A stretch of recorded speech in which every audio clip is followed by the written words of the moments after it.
what we're seeing in terms of the tariffs being implemented. We're seeing the markets are down across the board. We're seeing that the U.S. dollar is weakening, and so we're seeing that markets are responding rationally to what is an unnecessarily higher cost to U.S. companies, U.S. consumers, and ultimately more broadly, companies and consumers outside of the U.S. as well. What is your question that you want answered about where this is going to go next? There's a gigantic question mark. People are trying to understand why this is happening, what the president wants, but also what would get a conversation going between these two countries about how to end these tariffs. What do you want to know? Well, I think for me, my question isn't necessarily so much for where the leadership in the United States is going. I think they've got a direction they want to go in, which is increasingly isolationist for the United States, one that's moving away from not just supporting its allies economically and being part of global economic union, but also militarily and elsewhere. I think my question is for Canadian policymakers at all levels of government. What are we going to do to materially change the game for the Canadian economy and start moving the Canadian economy forward in a time when we can't just rely on the United States to be our close trading partner and economic ally? Randall, thank you very much for this. My pleasure. Thank you so much for having me. Randall Bartlett, Senior Director for Economics in Canada with the Desjardins Group. Catherine, what are you going to be watching for? Again, there are so many question marks. We're almost out of time. But as this continues to unfold under the cloud of those question marks, what are you looking forward to? Someone else is going to be leading this fight, Matt, in a matter of just days, and then perhaps someone else after that. So I really think, the direction that new leadership chooses, the directions that Canadians choose. What an incredible time to be having a federal election. Canadians, though, will have a say in where this country goes at this moment of great consequence, and there's certainly something to be said for that. We will be watching. In the meantime, you have been listening to a CBC Radio Network special about the U.S. tariffs on Canada and Canada's retaliation. We've heard from the Prime Minister, Justin Trudeau, Conservative leader Pierre Poilievre, Ontario Premier Doug Ford, and others. There is much more to come on this. Please stay tuned to CBC Radio 1 for more on this story all day. Thank you for listening. I'm Catherine Cullen. And my name's Matt Galloway. Thanks so much. Thank you, Catherine. Thank you.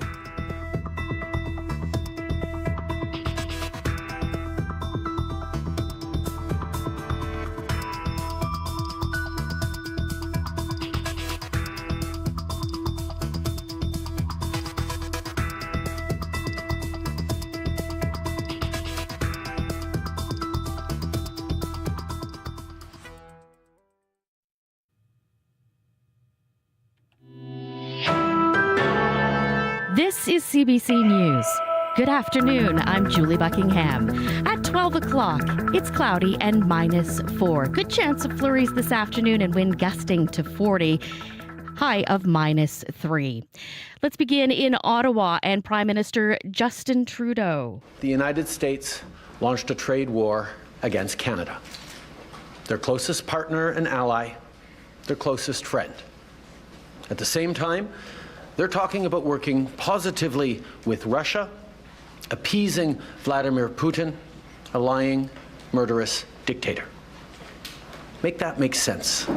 The Trump administration's sweeping tariffs against Canadian imports went into effect at midnight, and Trudeau, at that news conference, issued a direct appeal to the U.S. president. Now, it's not in my habit to agree with the Wall Street Journal, but Donald, they point out that even though you're a very smart guy, this is a very dumb thing to do. The Trudeau government is responding to the U.S. trade action with a 25% retaliatory tariff on $30 billion worth of American products. And Trudeau says that will expand to cover another $125 billion in U.S. goods before the end of the month. He adds Canada will be filing claims with the World Trade Organization and through the Canada-U.S.-Mexico Free Trade Agreement. Manitoba's Premier Wab Kinew says American products are being pulled from the shelves of provincial liquor stores in retaliation to those tariffs. The Premier also promising help for people affected by the economic fallout. He says his government is launching tax deferrals for impacted businesses. Kinew adds it will be an opt-in deferral of the health and post-secondary levy, as well as the retail sales tax. It will start with the February tax period and last for 3 months and then be reassessed. The city of Winnipeg says it's taking proactive steps to mitigate the impact of those impose U.S. tariffs on municipal operations and major capital projects. It says it's working with the province and federal government to protect operations and economic stability.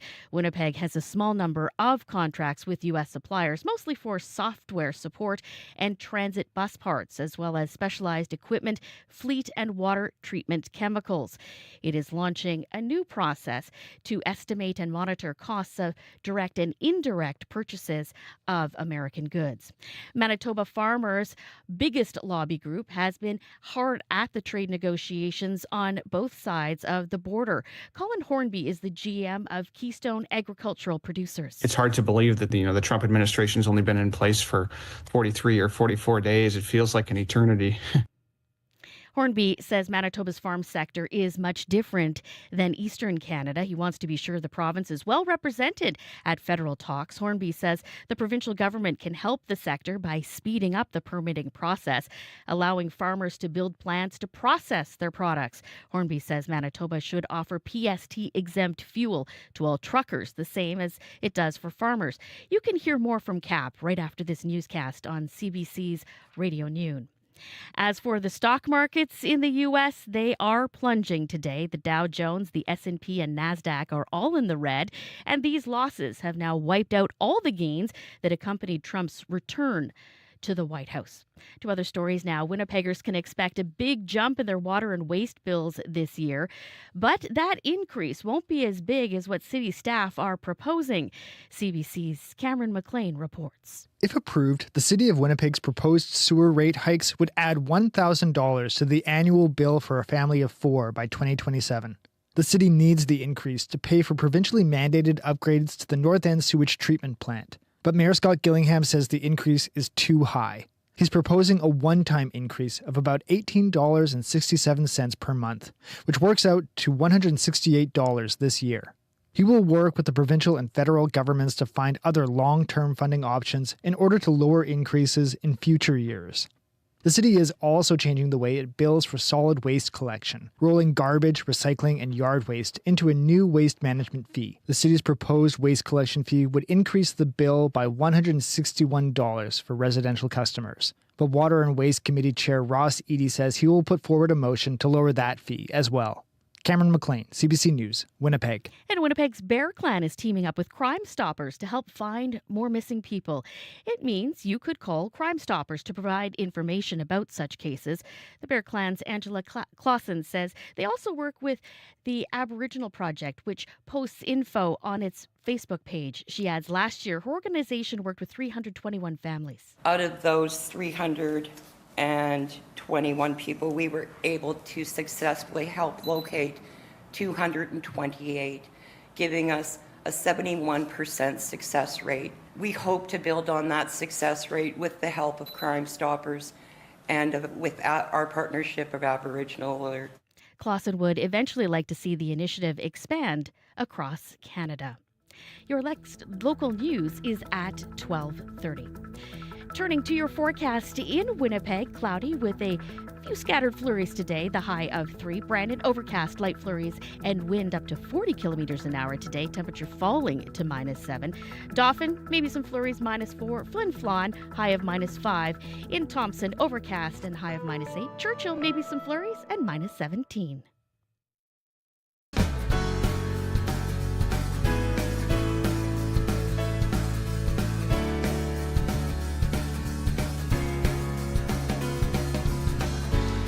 Good afternoon, Manitoba. You're listening to Radio Noon here on CBC Radio 1, 89.3 FM in Winnipeg, 97.9 FM in Brandon, on the CBC Listen app and streaming on CBC Manitoba's YouTube channel. I'm Marjorie Dowhouse. Thank you so much for joining us. Here's what's coming up on the show. Well, as you heard there in the news, tariffs on imported Canadian goods to the U.S. is now in effect. That's the focus of our call-in segment coming up after 12:30. If you have any questions about tariffs, if you have comments, join us. We'll have an economic expert joining us after 12:30. At 12:15, a new salon in Brandon hopes to help people in recovery get the hand up they need to find a job. But first up here, how do Manitoba's producers feel about the tariffs? We talk to the organization that represents them, coming right up.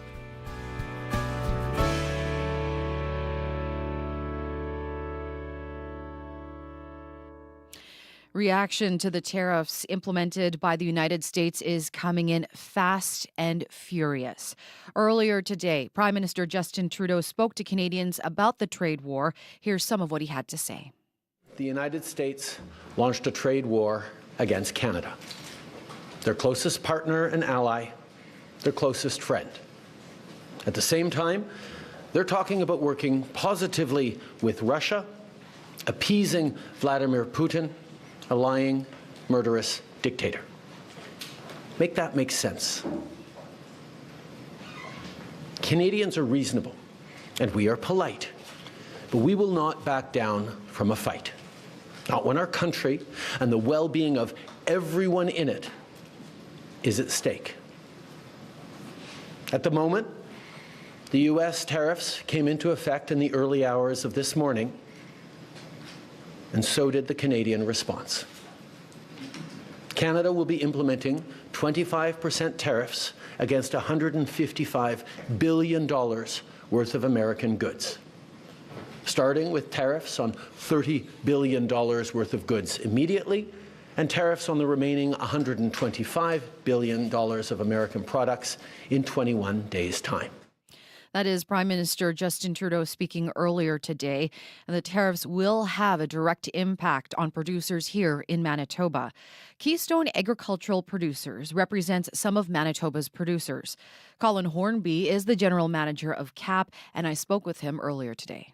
First, I have to ask you, big news that developed overnight. The tariffs are now in effect. What's your reaction to this? Well, I don't think it comes as a surprise. We were just sort of waiting to see how long this can would be kicked down the road. Ultimately, these tariffs will do nothing but harm farmers and consumers on both sides of the border. We strongly oppose these trade actions and anything that would impede the free flow of goods into the U.S. So not good news, but like I say, this is something that didn't just happen out of nowhere. We kind of had a bit of a heads up. So now the question is, what do we do? Mm-hmm. So what do you think should happen now that they're here, now that they're going to be impacting producers? What do you think should be done to help producers brace for the impact that this could possibly have? Well, I mean, just to kind of contextualize from a Manitoba perspective, for the listeners, it's $9.3-ish billion last year in Manitoba agri-food exports that were sent to the that were sent to the U.S. 46% of that was sent to the U.S. So they're our biggest trading partner, right? It's mostly things like, the big ones are canola, pork, potatoes, oats, etc. So just to kind of, this is how big of a market we're talking about. So some of the work we've done is bring together individuals across the ag value chain to look at how is this impacting from the farm side as well as from all steps from getting food all the way to the grocery store, right? So, and products to market. So I think there's definitely a lot of things that can be done. A lot of that is at the federal level, but we've been kind of working to provide recommendations to the provincial government as well.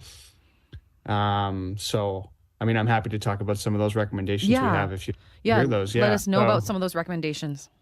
Yeah, so I think, again, the province is a bit limited in their scope with because a lot of these actions, the retaliation and things will be done at the federal level. But I think it's basically making sure that Manitoba is in the discussion and at the table is something we really want to see to make sure that we're not overshadowed by other provinces. I think a pan-prairie sort of strategic partnership would be a really good way for us to unify Alberta, Saskatchewan, Manitoba, especially because we do have very similar interests on the ag side relative to the east. I think some of the things provincially that can be done, we could expedite permitting processes across all departments. This would facilitate producers' ability to expand value-added production and processing, and others in the value chain. Again, I talked about the working with other provinces is really key.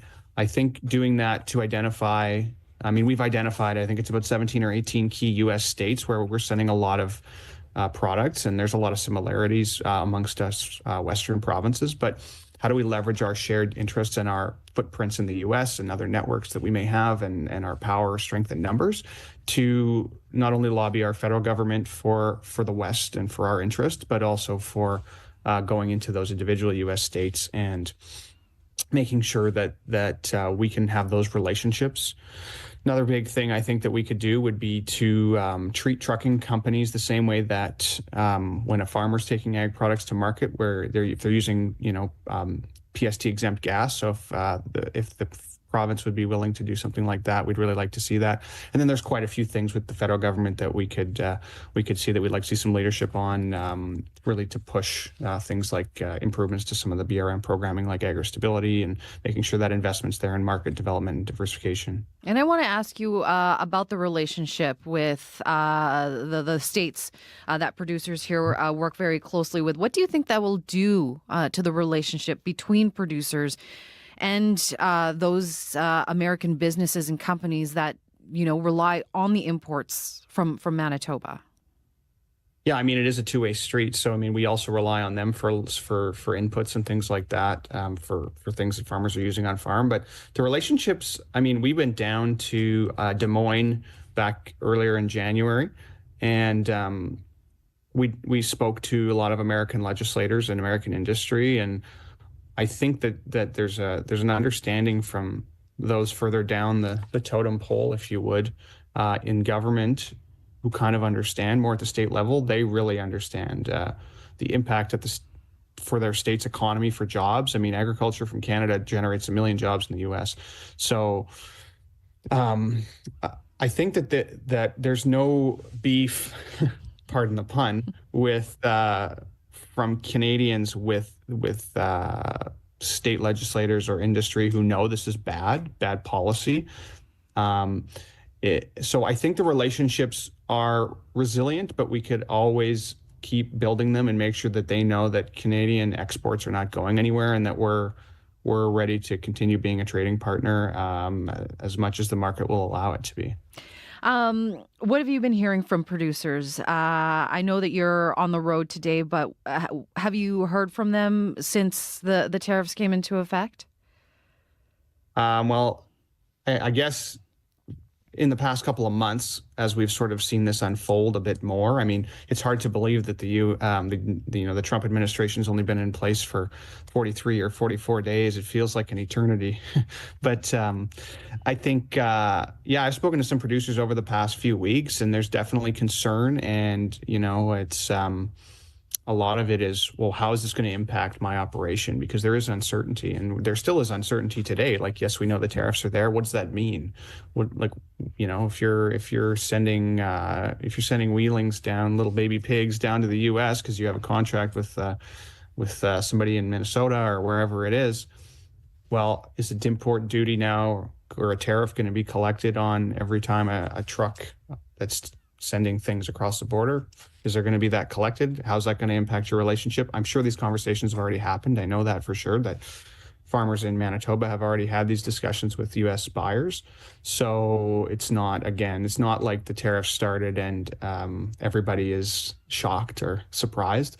I think a lot of the discussion's been ongoing. The big question, I think, is how long it's going to last and what is the end game, right? So how long there's a lot. How long do you think this is going to last? If I knew, I'd be a rich man. I don't know. Honestly, I mean, it could be a week, it could be a year, could be more. We don't know.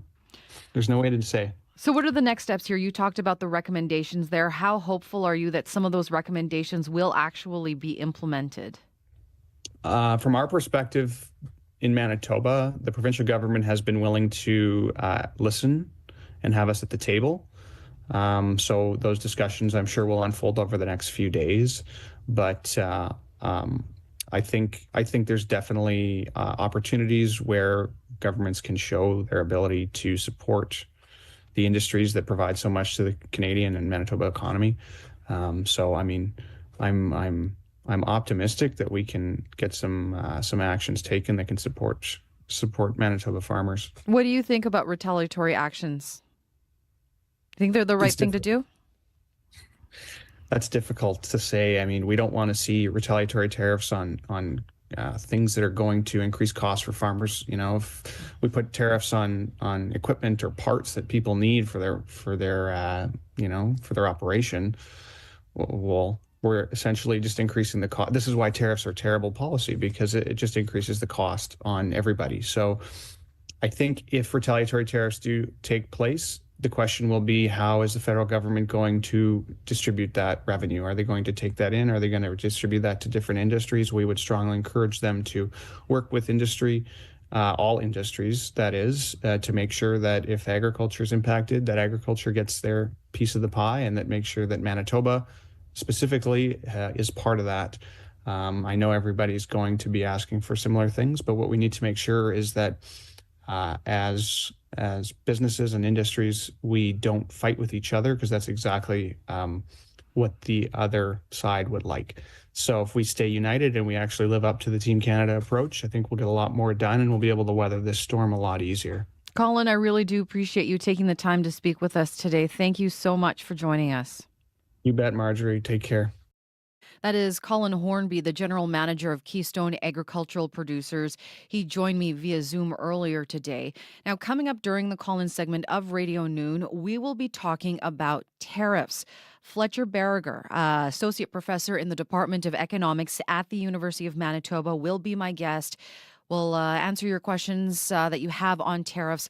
Here is the number to call, 204-780-0893, or you can, of course, always text us your questions and comments at 204-588-7355. Manitoba is the kind of place that draws you in. Every day it's growing, it's changing. Just when you think you've got it figured out, though, there's something new to understand. I'm Marcy Marcusa, host of the CBC Daily Podcast. This is Manitoba. I've covered the news from the rail line in Churchill to the border in Emerson, and it's talking about the local stories that help us understand this place. That's what This is Manitoba is all about. Find it on CBC Listen or wherever you get your favorite podcasts. It is 12:19. You're listening to Radio Noon here on CBC Radio 1, 89.3 FM in Winnipeg, on the CBC Listen app, and streaming on CBC Manitoba's YouTube channel. I'm Marjorie Dowhouse. Still ahead here, Studio Serenity in Brandon isn't just your typical salon. It helps people in recovery who are looking at landing a new job. We're going to hear more coming up. Let's turn to your forecast now here in Winnipeg today. A few scattered flurries, cloudy and a high of -3. North wind this afternoon gusting to 40.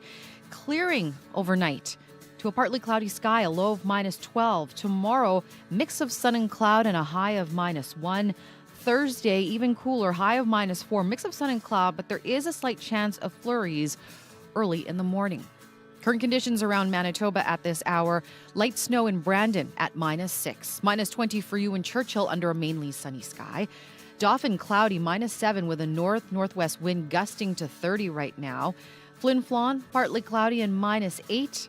Right now in the Paw, cloudy and -7. -10 and mostly cloudy reported in Thompson.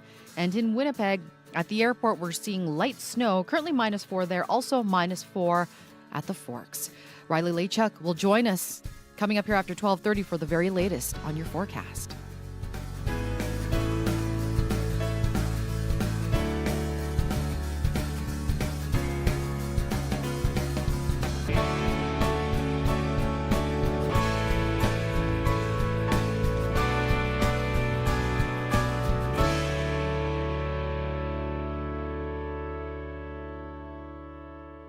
Coming up now to 12:21. A new salon in Brandon is offering more than just haircuts to clients. It aims to be a stepping stone, helping those in recovery get a fresh start in the workforce. Studio Serenity tattoo artist and co-owner Jessica Charche says they'll be offering apprenticeships to people facing an uphill battle to a job. They'll also offer gang, face, and other tattoo removals. CBC's Chelsea Kemp spoke with Charche recently and started by asking why she wanted to open the salon. To be very honest and real with you, I was a self-harmer. Okay. And then my sponsor in the AA fellowship said to me, why don't you do something constructive, not destructive? to release the pain and emotions. And then she told me, tattoo. And then I was like, ping, that's a great idea. So I started self-learning about it and watching videos on YouTube and drawing and then tattooing on fake skin and just building those skills over time. That would have been 5 years ago. It feels like you're paying it forward now. I would like to. That's the idea. That's the purpose. That fills my soul. Yeah. We haven't even touched on the tattoo removal yet. Tell me about it. We're very excited about this part. We have a lot of people come into recovery who do have gang tattoos, who do have face tattoos, who tattooed themselves while under the influence. And those, yeah, there's lots of those. And they create barriers to employment, not only for employment, but self-esteem issues. And it just, you know, when you come into recovery, there's a lot of shame and guilt, and that's a consistent reminder when you have that on your body. So if we can help people to remove that and love themselves and the skin they're in, that'll just boost self-esteem, boost employability opportunities, and just remove that entire barrier. It's my understanding that's one of the major reasons that John Howard's partnering with y'all. Yeah, it is. They work heavily with people reintegrating into community after incarceration, and that is a barrier that they've noticed as well. So they were super excited to hear about our concept and purpose, and they were completely on board with partnering for that service. You're kind of the one that made the connection with them, right? Yeah. My very first recovery meeting was at the John Howard. So it feels like a full circle. And so these are people that I built relationships with over time during recovery. Well, and how does it feel just knowing you're just going to be able to be that support for people in such a different, vibrant way?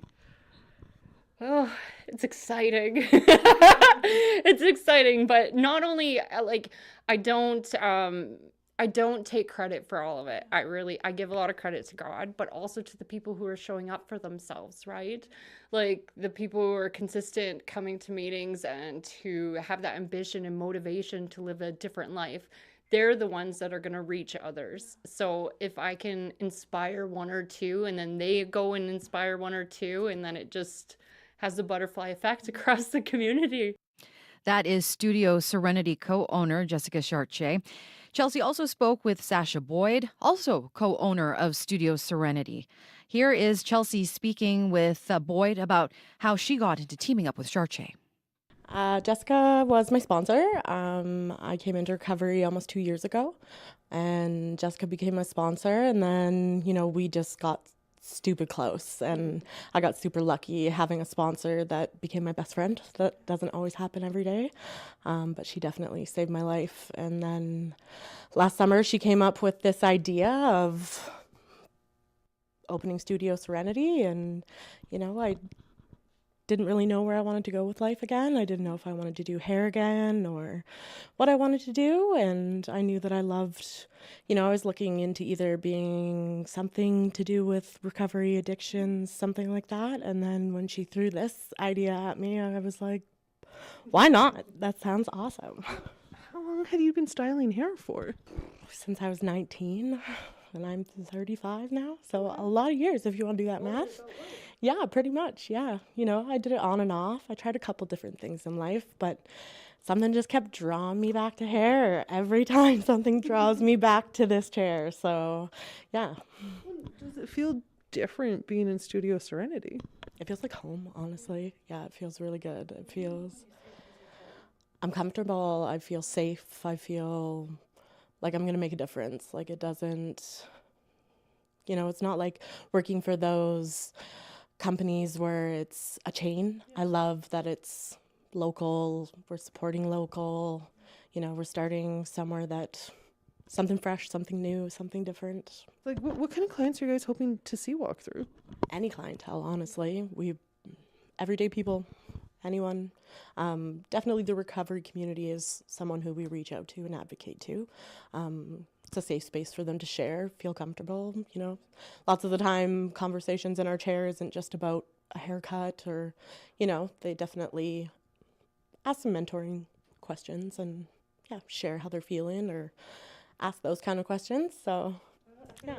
The barber chair is often a place where you just kind of talk. You're often people's therapist, and I imagine that is even bigger here.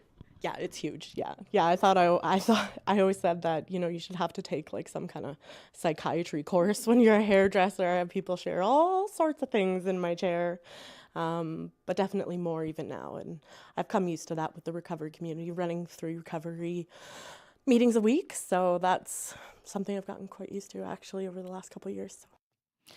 That is Sasha Boyd, co-owner of Studio Serenity.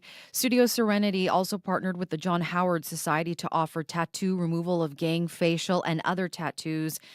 The studio officially opened on Saturday. Now you can read the full story on our website at cbc.ca/Manitoba. It is 12:27 now. Well, it's a big year for Jade Turner. She took home Songwriter of the Year award at the Manitoba Country Music Awards, and she won SoCan's Vince Fontaine Indigenous Song Award. She also released her 3rd studio album, Breathe. From it, this is Jade Turner with Taking It Easy.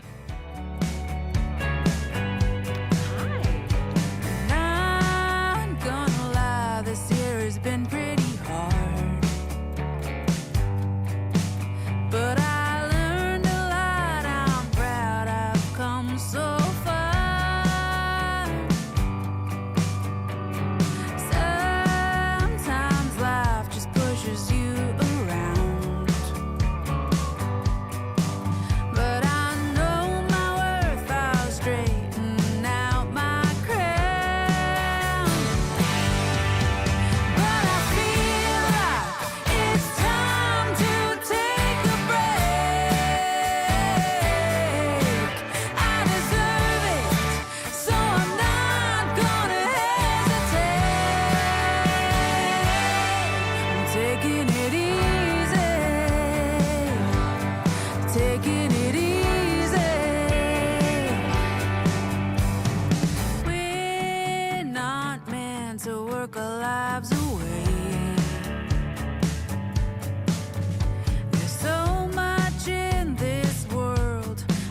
I could change.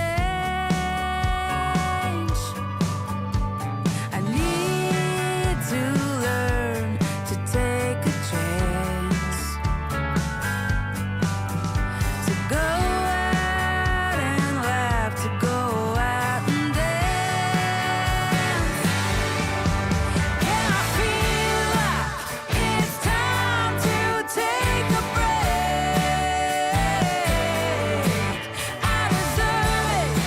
So I'm not gonna hesitate. Taking it easy.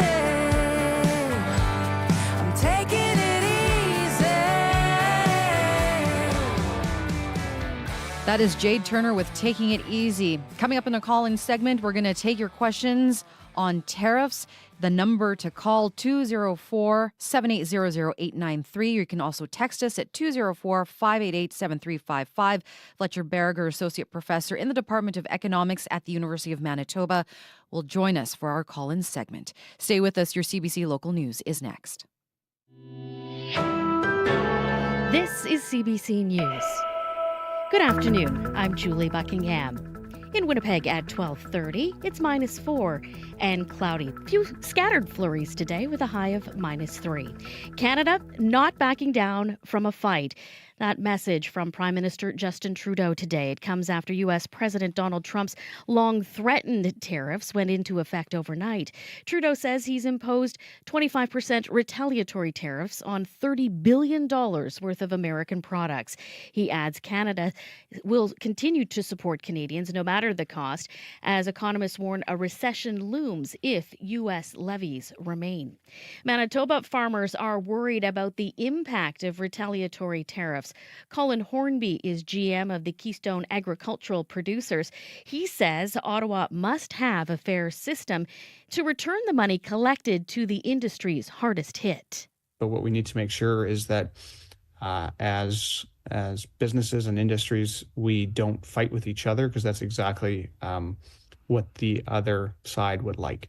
Hornby adds the province can help the industry by speeding up the permitting process to allow farmers to build plants to process their own product. Hornby says Manitoba should offer PST-exempt fuel to all truckers the same way it does for farmers. Manitoba's steel industry making changes to also deal with those tariffs. Justin Kopko owns Brunswick Steel and says the industry in the two countries is integrated with raw materials and finished goods going back and forth. Kopp says since the levy talk began, they've changed suppliers. We're shifting Canadian as best as possible. It's not always realistic in our business, especially in a short-term change. Like there's some products that just aren't produced in Canada. So, there are some European vendors that we've taken advantage of. Kopp says after the last tariff dispute over steel in 2018, his company has reduced the amount of product it imports from the U.S. from 50 to 30%. He says they'll continue to adjust as more steel tariffs are set to be imposed on the 12th. Your water and sewer bill could go up dramatically to pay for the $1.5 billion final phase of upgrades to the North End Water Pollution Control Centre. The city report says in order to pay for it in cash, it would mean an increase to that bill of $1,000 per year for the average family. Mayor Scott Gillingham can't support it. Instead, he proposes a one-year increase, then a search for other ways to fund it, which would add $18.67 per month to the average bill, which, yes, we recognize that that is a significant increase. But when you compare what it could be, what's being proposed, $1,000 per year by the time we hit, a $1,000 increase per year by the time we hit, 3 years out, it's too high. Gillingham says this is a multi-generational project that should be spread out cost-wise over 30 to 40 years. Your next local news is at 1:30. Thank you very much, Julie. Thank you. And I want to welcome you to CBC and Radio Noon. I appreciate it, Marjorie. I'm so excited. It's absolutely lovely having you here on the show. I'm thrilled. That is Julie Buckingham with your CBC local news update. You're listening to Radio Noon here on CBC Radio 1. I'm Marjorie Dowhouse. It is 12:33 now. Coming in during our call-in segment, we're taking your questions and comments on tariffs. That is the big news today.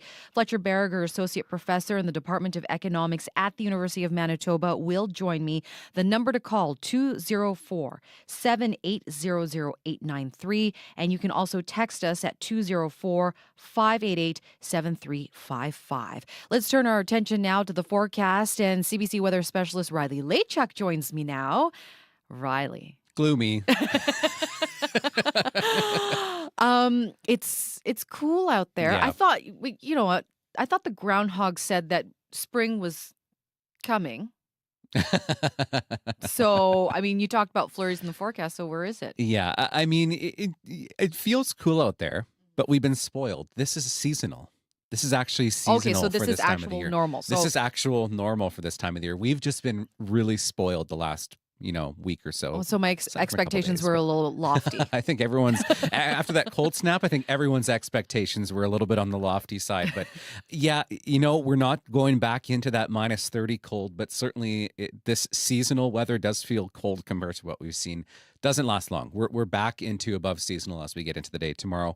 Mostly cloudy right now across the province, really looking at, as expected, a few scattered flurries across the Red River Valley. We've seen a few snowflakes through the morning hours here in Winnipeg. Some of that picking up on radar outside the city as we get through the lunch hour. Here sitting at -4 in Winnipeg, -6 in Brandon, Dauphin at -7 this hour, and -10s, -11s through much of northern Manitoba. So very seasonal. We'll see a bit of clearing as we get through the day, although I think we do have a chance of seeing a few more scattered flurries as we get through the afternoon hours. Waking up tomorrow morning to a much brighter sky, back to a mix of sun and clouds through the day tomorrow. A sunnier start, but we'll see some cloud building back in as we get later in the day. Into Thursday, another weak disturbance pushes through. This, again, I think brings us a slight chance of some flurries here in Winnipeg. But places like Arborg, into Little Grand Rapids, Barons River, into Island Lake, looking at maybe a couple more centimeters of snow early into Thursday morning. Then we're back into a mix of sun and clouds. I've got Winnipeg at -3 this afternoon, looking at temperatures really hovering around -5 through much of the province. Tomorrow, 0, -4 for Thursday, -3 for Friday, Marjorie, and much brighter as we head toward the weekend. All right. Weekend not looking too bad. No, there. not at all. Yeah. Thanks a lot, Riley. welcome.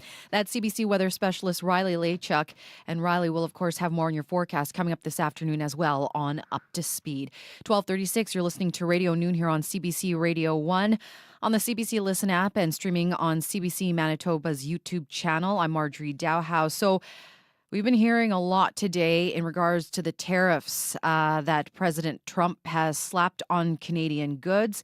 At the beginning of the show, we heard from the GM of Keystone Agricultural Producers, Colin Hornby. And we are now going to be taking your questions and comments on this. President Trump has followed through on his threat to slap tariffs on Canadian goods imported to the U.S. As of today, companies in the States bringing in Canadian goods will be subject to a 25% tax. As you may recall, Canada and Mexico got a month-long reprieve from the threat of tariffs, but that is no longer the case. Give us a call with your questions and your comments. Call us at 204-780-0893. Again, 204-780-0893. You can, of course, text us at 204-588-7355, 204-588-7355. Joining us now is Fletcher Berger, Associate Professor in the Department of Economics at the University of Manitoba. Good afternoon. Thank you so much for joining me, Fletcher. Pleased to be here. First, this is no longer a threat. Canada and Mexico had a 30-day reprieve there. The tariffs are now in effect. What are your thoughts on the latest developments? Well, we were expecting this. We weren't quite sure exactly when or how much or how extensive it would be. So now we've sort of got, I guess you could say, the first wave or the first iteration. So it does seem to be a reality. We don't know a lot of the details yet. The Prime Minister announced today that he's beginning to implement, effective today, tariffs on roughly $30 billion of goods that are going to be imported into Canada from the United States. But that's only the first wave. There's another $120 billion or tariffs on another $120 billion of imports to be coming within a week or two. But exactly what those goods are for this first wave and what they will be for the subsequent wave and maybe even waves after that are not yet entirely certain. So exactly just how that's going to play out and how that's going to fall is, I presume, something that's going to become clear over the next few days and weeks to come. I want to ask you, Fletcher, that the Prime Minister had an immediate response to this. He spoke earlier today and he announced $30 billion in retaliatory tariffs, and Manitoba, the Premier, Wab Kinew, announced that American liquor would be taken off the shelves at liquor marts. How effective do you think these retaliatory measures will be?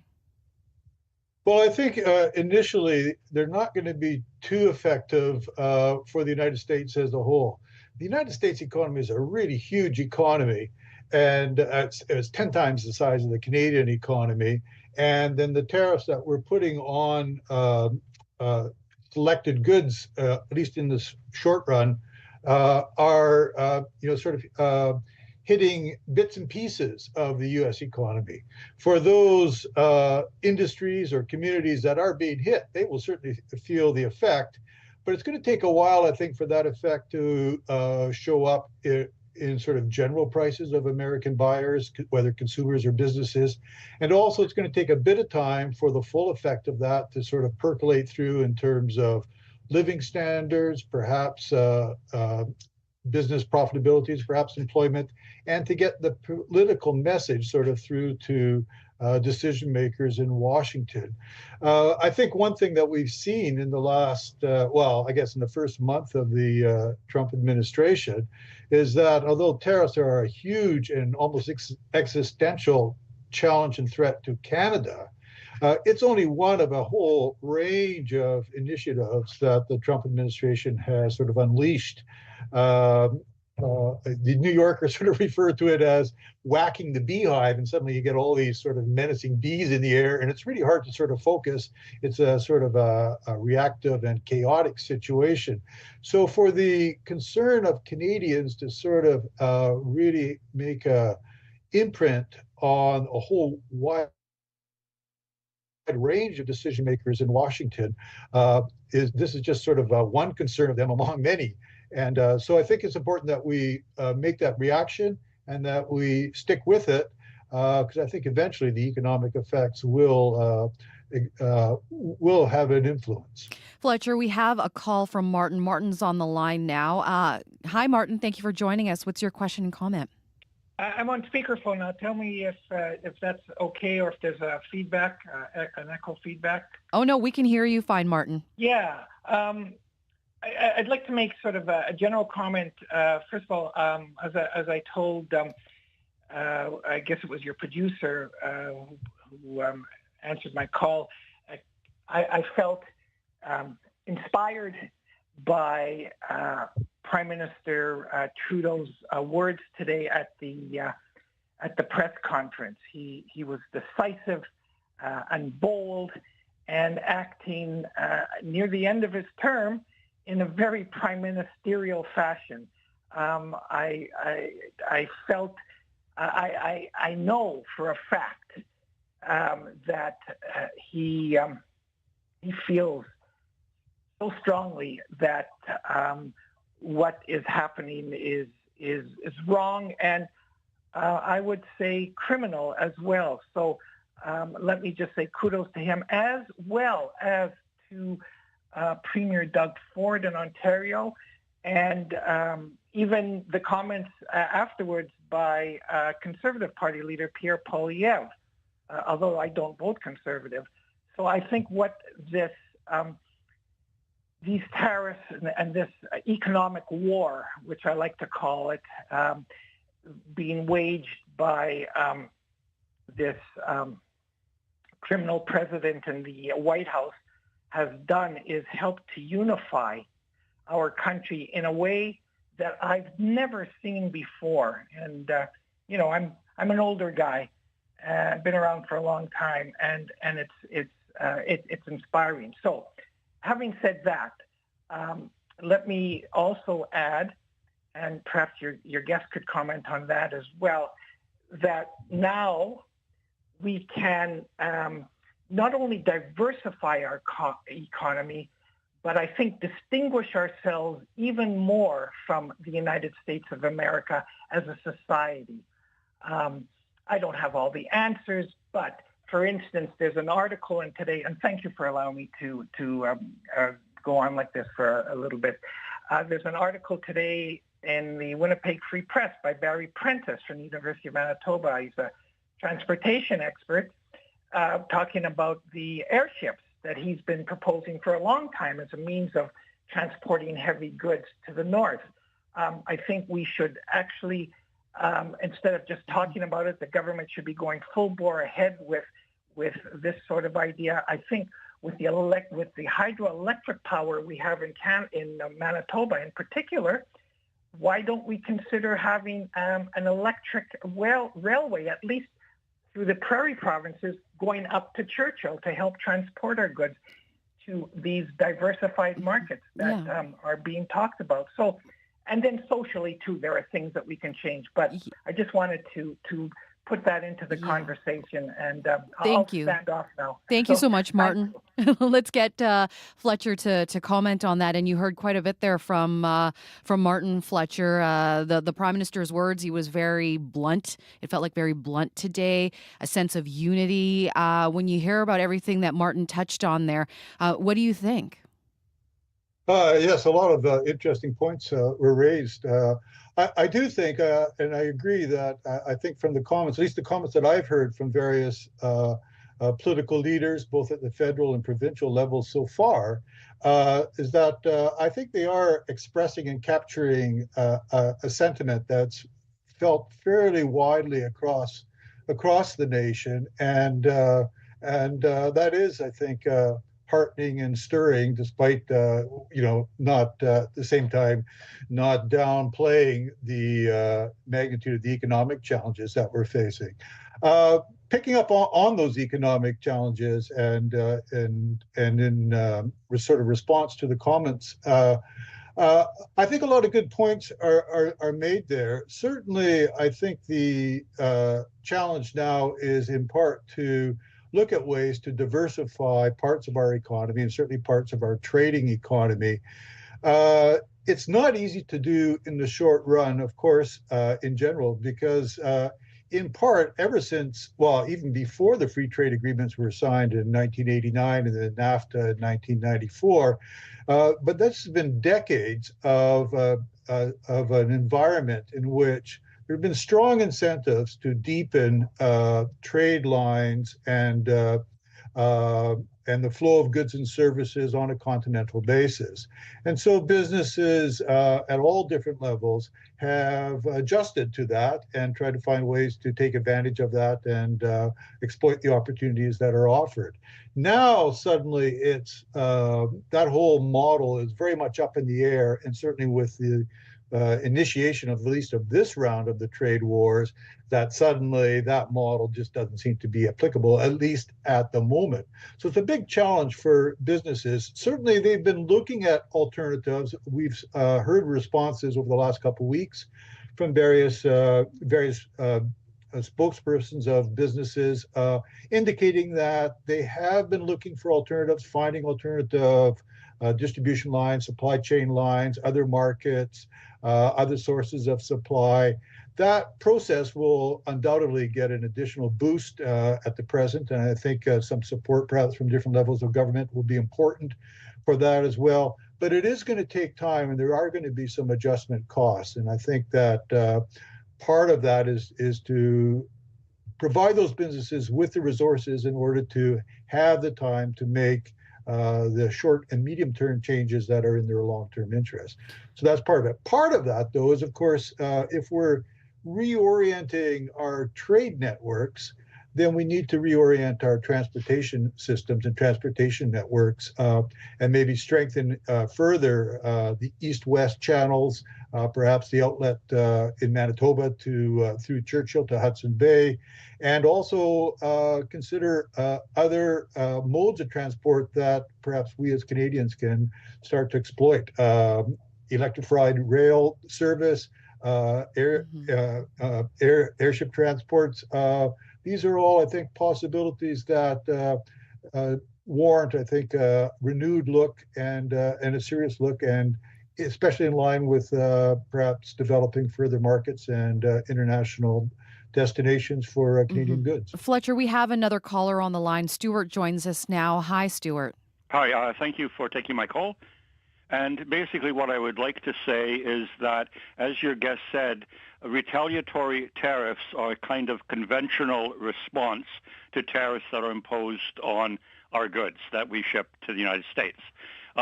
This assumes that there will be some kind of rational response from the other side, but we know that the current president and his obsequious hangers-on are not rational. In other words, they will not react properly. In other words, if we cause pain to them, they will not care. Okay? So, in other words, I believe that we have to do more than simply impose retaliatory tariffs. The first thing we can do is put on extraordinarily high tariffs of, say, 500% on any goods which are available to us through other suppliers or markets. In other words, basically shut American goods out of the economy. The second thing we can do is basically cancel all government contracts, especially defense contracts with American suppliers. This will create a certain amount of pain among a really influential group of Americans. And finally, since President Trump has made references to the 51st state, insulting comments, this and that, simply expel all American military personnel currently stationed in Canada. This will create some kind of response. In other words, that we are actually reacting we're going beyond the conventional response because on the other side, they are not rational at this moment in time. And if you are a senator, let's say in Alabama, and somehow or other, yes, Canadian tariffs are hurting people in your, let's say, district or what you represent, well, you might decide, well, let's go off and maybe we should rethink the issue. The problem is, in this case, Elon Musk says, oh, we will primary you in your sort of state, and basically you will lose your position in power. Thank you, Stuart. There are all kinds of issues. Yeah, we're going to turn this over now to Fletcher. So, Stuart, they're talking about taking some measures beyond tariffs. Fletcher, is there a possibility that Canada could be looking at other retaliatory measures here besides tariffs on the United States?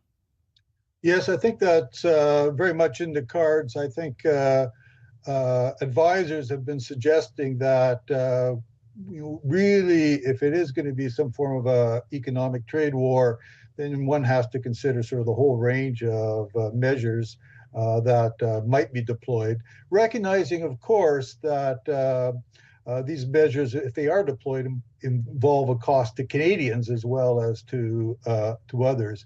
But ideas such as the caller just mentioned about rethinking procurement measures and I think that, in fact, was something that Premier Ford of Ontario actually explicitly mentioned in his comments today. The other option is sort of really boosting tariffs, especially for those for which perhaps we can find alternative domestic sources of supply and boost those tariff rates to even higher levels than might be currently envisaged. I think that it's hard to fully know exactly for each different business sort of at a micro level just what their particular options are for alternative sources of supply. I imagine that many of those businesses know that very well and others are exploring it, but not all of that information is necessarily available to policymakers at a fairly centralized level. So I think Canadians need to be cautious about just how quickly and how fast we raise those tariffs, because at least for the short run, many Canadian businesses and indeed households, even governments, are going to need some time to line up alternative sources and, if necessary, to put in place alternative production possibilities. Fletcher, we have a text message that came in from Paul, and Paul says tariffs are simply a tool to cripple the Canadian economy to the point that we would be taken over. I'm consciously switching from American companies to support Canadian companies and publicly letting the American companies know that I am no longer their customer because of the predatory actions of the U.S. president. I let them know that this is not simply my decision, but the collective action of Canadians across the country boycotting American products to persuade the U.S. government to recognize that Canada is a friendly neighbor, a collaborative partner, and we will not be taken over in the name of American colonialism. A long text there, Fletcher. But Paul touching on how this will affect the Canadian economy. So what kind of effect will this have on the Canadian economy, the Canadian dollar, even commodity prices here? It's certainly going to have an effect. Not all of that's going to be immediately apparent. It's going to take some time to sort of work itself through, but certainly it's going to affect prices both in terms of final consumer goods as well as intermediate goods such as machinery, parts, equipment, raw materials, or some materials that we import from the United States as well. So certainly it is going to affect those a whole range of prices. It's going to affect both Canadian and Americans. It's going to affect Canadians a bit more pointedly, simply because trade is a bigger percentage of our economy than it is for the U.S. economy. And in particular, trade from the United States is a much bigger percentage of the Canadian economy than is trade from Canada to the United States for the U.S. economy. So we have to be careful to sort of say that, we don't want to really cut off our nose to spite our face, so to speak. But making the sort of tariff retaliatory responses do indeed send a message. They do send a message that, in principle, trade can benefit both sides. That's why people engage in trades, because they see there's some benefit for that. And so in principle, it can benefit both economies. If there's a sort of a trade war where that trade is inhibited, then some of those benefits are going to be lost. So that's going to impose some costs and carry disadvantages for both economies. So now economies can respond and adjust to that. I think maybe that's part of President Trump's long-term plan. Certainly Canadians are starting to do that already. That is a second best solution. The best solution, I think, was to sort of build on the strengths of the existing framework. But I think that solution is certainly better than just allowing the United States to tilt the field in its own favor and just leave other countries like Canada to scramble as best they can. Fletcher, we are going to have to leave it there. Thank you so much for taking the time to join us today here on Radio Noon. Thank you once again. You're very welcome. That is Fletcher Berger, Associate Professor in the Department of Economics at the University of Manitoba. Listen up to groundbreaking sounds. Listen up to new and emerging artists. Listen up to what's happening with your favorite musicians. Subscribe now to CBC Music's newsletter, Listen Up. Keep tabs on everything happening in music. News, exclusive live performances, the best new songs, and so much more. Subscribe now at cbc.ca/listenup. It is 12:57. You're listening to Radio Noon now here on CBC Radio 1. I'm Marjorie Dowhouse. Faith Fundal, host of Up to Speed, just popped into the studio with a look at what's coming up this afternoon. Hi, Faith. Hello, Marge. The talk about tariffs continues. At the beginning of the program, we'll hear from the Canadian Federation of Independent Business about a reaction to the tariffs being imposed, U.S. tariffs being imposed, and how it's going to impact local businesses. We'll hear about that. And we'll also carry a news conference live from Manitoba Premier Wab Kinew to talk about how this province is going to react in kind to the U.S. tariffs.